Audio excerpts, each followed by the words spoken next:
Poor Gail. Now she has to adjust the camera way down, driving her crazy.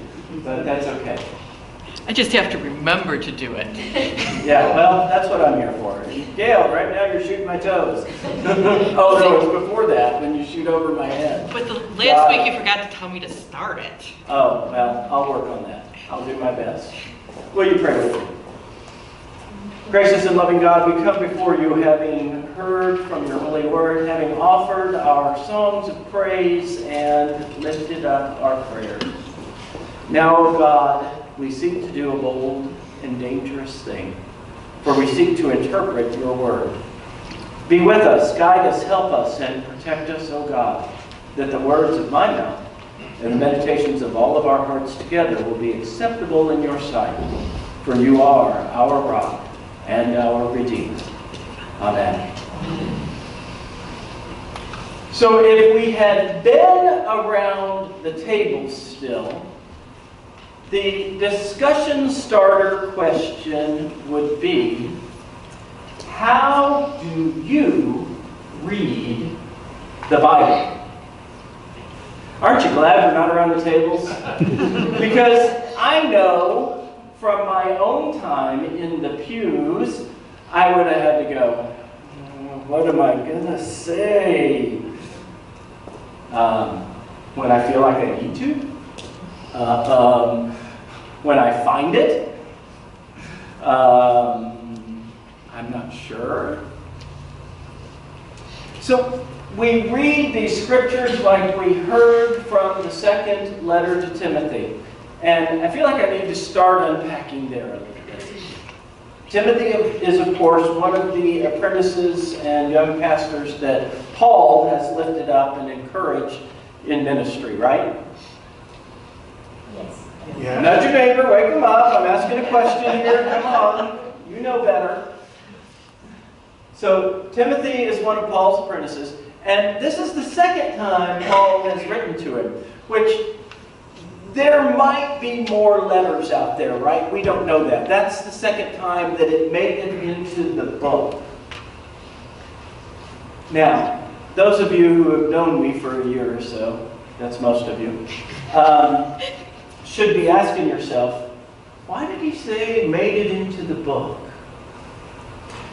And it's because the first thing I want to talk about, while we get from this letter this statement, all Scripture is useful for the teaching and correcting and building up of the church, what I want to talk about is how we got Scripture and how it is actually useful.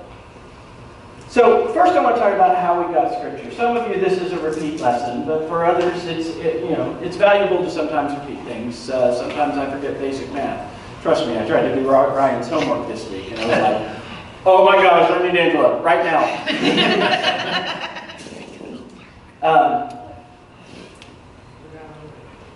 The canon of Scripture, and canon is C-A-N-O-N. That's one N, not two N's. Two N's is what fires a cannonball. One N means the rule or structure.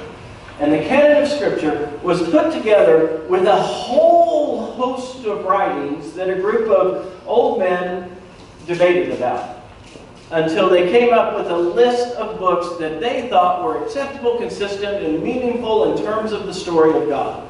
Not every book that was submitted made the cut, right? We've known about the stories of Gospels of others and other writings. Some of you own Bibles that have apocryphal literature, which is what?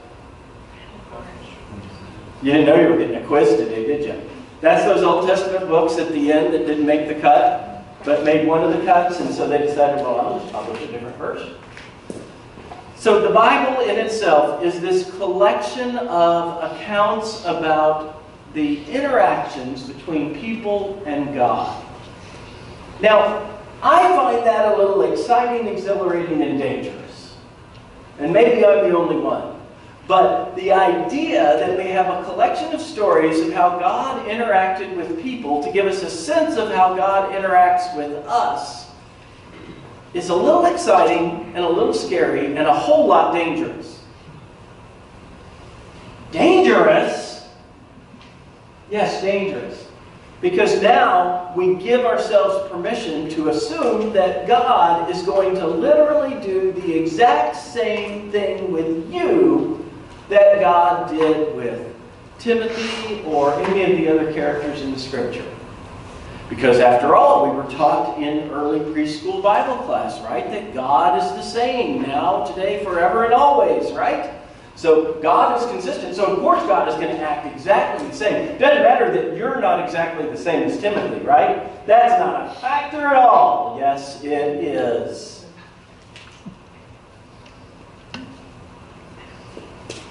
Now, people who come on Wednesday night already know the answer to this question, so I'm going to make you promise now to not answer it. Okay? Wednesday night attenders, don't answer this question. The rest of you, no pressure. What is the Old Testament about? No, Ashley, you don't get to answer that. Andrew, you're eligible. You're not a Wednesday night attender. What is the Old Testament about? God seeing people through. Say that again. God seeing people through. God seeing people through. Excellent. That is a veiled reference to the Exodus, the key story of the Old Testament, and God's interaction with the people. Now, just for fun, Daphne, what's the Old Testament about? The Exodus. And? The Exodus. Yeah, and the Exodus. I had a feeling you were being playful with me, and that was a long shot. The Old Testament is about God's consistent willingness to love, redeem, and keep loving God's people, even when they're jerks. Seeing people through. It happens over and over and over again. It was not until I read the Old Testament under the tutelage of a seminary professor that that notion awakened to me. Prior to that, I thought it was, well, it's about God and the Israelites and the Hebrew people, and that it gives us the foundation in history. And that's all kind of true, but the redemption, the promise, well, I have to take a sideways step here. I think I've said this to you before, told this story before. Anybody remember the 80s sitcom Dharma and Greg? 6 people watched it, so... Okay, good. You're one of the 6, so am I. That's perfect. Now we know who's actually watching it. Yeah, So she wasn't even alive. Greg's having this existential crisis, and he says to Dharma, I haven't even read the Bible. I've got to read the Bible. And she said, easy. Part 1, fear God. Part 2, love others. Done.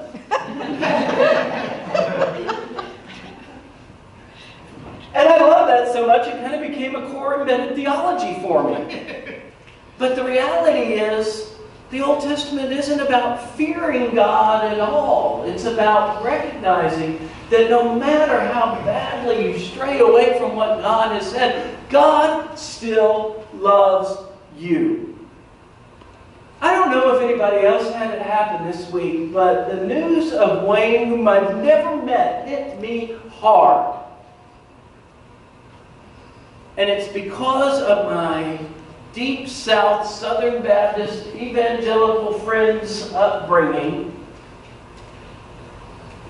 that echoed in my head that the only unforgivable sin, I want to make sure I'm exaggerating my mockery a little bit here so you understand I don't believe what I'm about to say. I'm even giving you the disclaimer. My Baptist friends would tell me the only unforgivable sin was suicide because it grieves the Spirit. And I was like, how can that reconcile with the notion that nothing can separate us from the love of God? Which one is accurate? And it was not until I woke up to the notion that even the Old Testament that I thought was about fearing God points to God's unending love. Those stories are helping us know that our story is one of a God that calls us forward to the most hopeful future we can imagine and dreams of us getting there and grieves when we don't. The other thing that alarms me about this passage from Timothy that I wanted to discuss with you is, I don't know if you've ever been in one of these debates. I seem to be a magnet for them.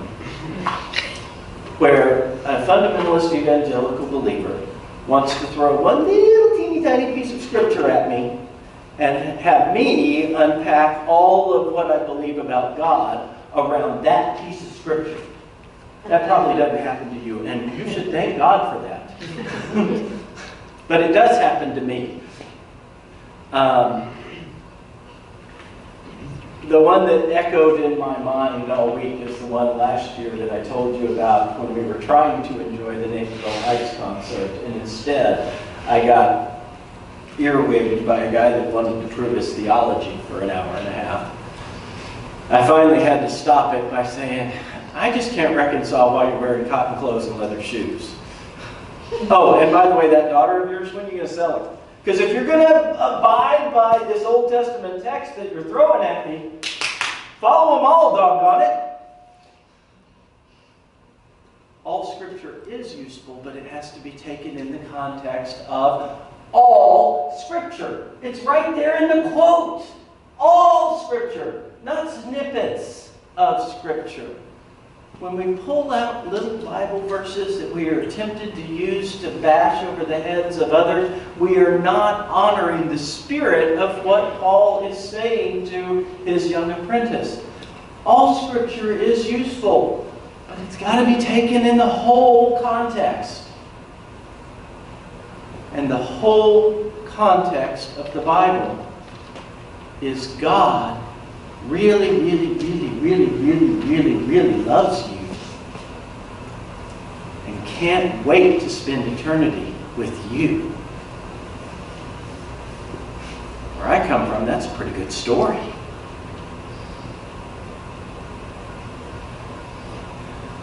So how do you read Scripture?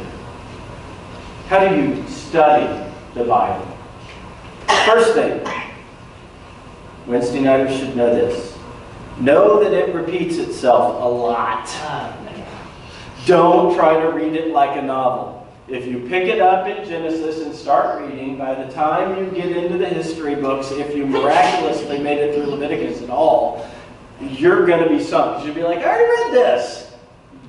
Because it repeats itself over and over and over again. The same story being told from a slightly different perspective. Heck, it even happens in the New Testament, right? Matthew, Mark, Luke, John, Mary, Thomas, they're all telling the same darn story. It's a good story. It's a very good story. It's a story that says the Creator of the universe loves you enough to want to spend eternity with you and will keep trying to get you there, no matter what. But in the whole picture, there is only one story that I hope you care deeply about. That God loved the world so much that God expressed it in this way. That God came to live among us to understand the nature of sin, to understand the separation and temptation to not be connected to God, and died and was raised so that you may live in the blessings of joy now, keyword now, and forever. Thanks be to God. Amen.